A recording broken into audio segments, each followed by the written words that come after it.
Hello दोस्तों, नमस्ते। आज अपन आर्टकेम में 3D प्रोग्राम कैसे बनता है वो सीखेंगे। तो आप मेरे चैनल पर नए हो तो चैनल को सब्सक्राइब ज़रूर कर लेना दोस्तों। और वीडियो अगर आपको एंड तक देखो और वीडियो अच्छा लगे तो लाइक ज़रूर करके जाना। तो अपन शुरुआत करते हैं, आर्टकेम को ओपन करते हैं। और आर्टकेम अपना ओपन हो चुका है। तो यहाँ से सबसे पहले अपना आर्टकेम ओपन करने के बाद में क्रिएट न्यू मॉडल चाहिए अपने को। तो यहाँ पे मॉडल में अपने को साइज एडजस्ट करना है। जैसे मैं इसमें साइज में ले रहा हूँ 700x325। आप कोई भी साइज ले सकते हो, उसी हिसाब से मैंने साइज को ले लिया है। ओके करते हैं। अपना नया आर्टकेम का बॉक्स बन के रेडी है। आर्टकेम के अंदर अपने को इसमें अभी फाइल इंपोर्ट करना है। जैसे मेरे पास रिलीफ फाइल है तो मैं रिलीफ फाइल, अगर अब आपके पास स्टील फाइल है तो आप यहाँ फाइल में जाके इंपोर्ट में जाके 3D मॉडल में जाके इंपोर्ट कर सकते हो। लेकिन मेरे पास रिलीफ फाइल है तो मैं डायरेक्ट यहाँ से रिलीफ फाइल ओपन करूँगा। तो यहाँ पर रिलीफ फ्रॉम ए फाइल जो ऑप्शन आता है रिलीफ टूल में, वहाँ पर क्लिक करूँगा।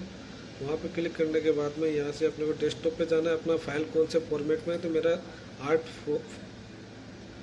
आर्ट के मॉडल आर्ट फाइल में मेरा फाइल है। तो यहाँ से मैं इसको सेलेक्ट करके ये अपना फाइल यहाँ पे दिखाई दिया अपने को, इसको ओपन करेंगे।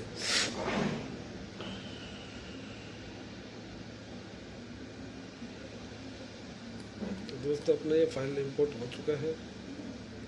अभी इस फाइल को अपने को उस साइज में कन्वर्ट करना है, क्योंकि ये साइज अपना जो फाइल अपन ने इंपोर्ट किया है वो साइज छोटा है। तो सबसे पहले बाहर क्लिक करेंगे, फिर वापस से उसको सेलेक्ट करेंगे। पूरे को सेलेक्ट करने के बाद में शॉर्टकट कमांड अगर आपको यूज़ करना है तो डबल टी यूज़ कर सकते हो, या फिर यहाँ पे आके आप ट्रांसफर विक्टर होता है उस पर डबल क्लिक करो। डबल क्लिक करने के बाद में एक बॉक्स ओपन होता है दोस्तों। ये अपना बॉक्स ओपन हो चुका है। तो यहाँ पे अपने को सबसे पहले ये टिक को हटा देना है, क्योंकि अगर इस टिक को नहीं हटाया तो पैरेलल साइज इसका चेंज होता है। सबसे पहले इस टिक को हटाएंगे और अपने ने विड्थ लिया था 325 लिया था अपन ने, 325 कर देते हैं। और हाइट ली थी अपन ने 700 कर दिया। और यहाँ से अप्लाई करेंगे। अप्लाई करने के बाद में इसको क्लोज करेंगे। फिर यहाँ से इसका पोजीशन सेट करेंगे सेंटर में। तो इसका पोजीशन सेंटर कर दिया अपन ने। फिर यहाँ से अपने को पेस्ट करना, पहले पेस्ट नहीं करना। इतना काम करने के बाद में दोस्तों अपने को इसको पेस्ट करना है। यहाँ पे पेस्ट करेंगे। पेस्ट हो चुका है अपना फाइल, और ये क्लोज करेंगे। तो अभी आप देख सकते हो दोस्तों अपना फाइल इसमें। तो दोस्तों अपन ने देखा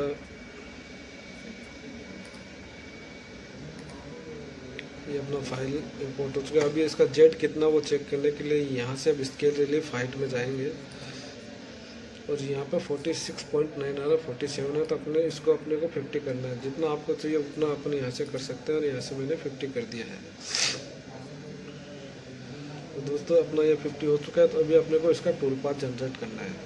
टूल पाथ जनरेट करने के लिए सबसे पहले अपने को जाना है टूल पाथ में।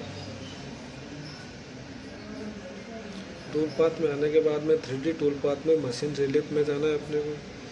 तो यहाँ से अपन मशीन रिलीफ में चले गए।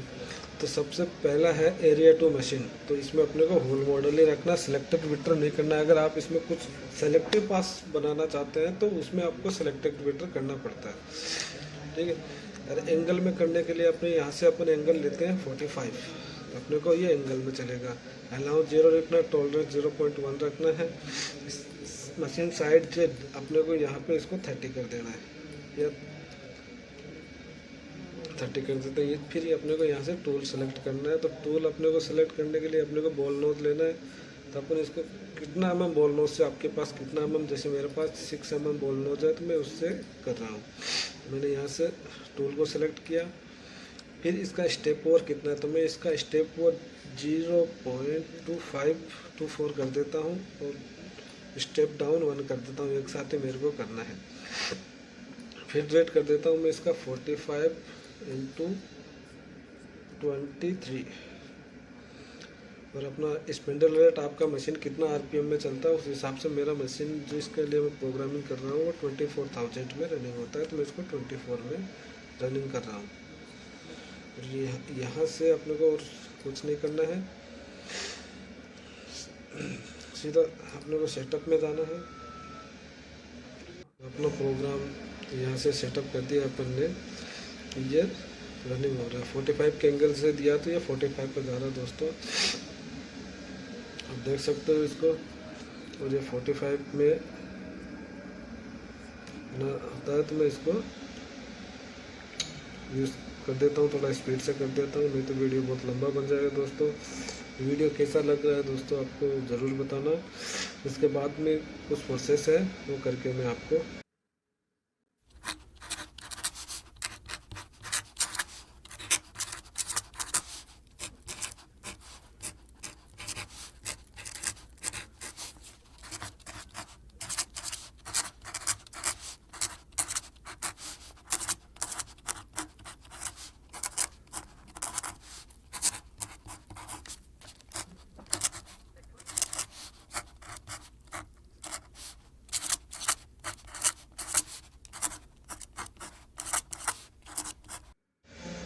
तो दोस्तों अपना ये रेडी हो चुका है।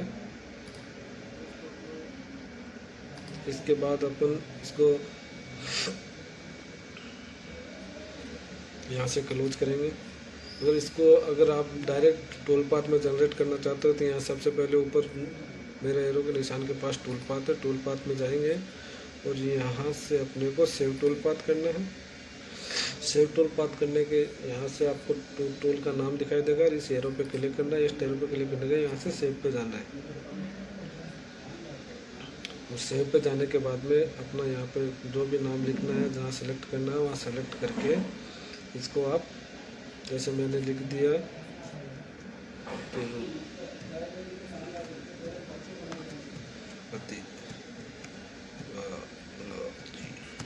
इसका साइज लिख देता हूँ मैं साथ में 325। ऐसे आप जो भी साइज लिख रहे हो उसी से आप को सेव कर देते हैं।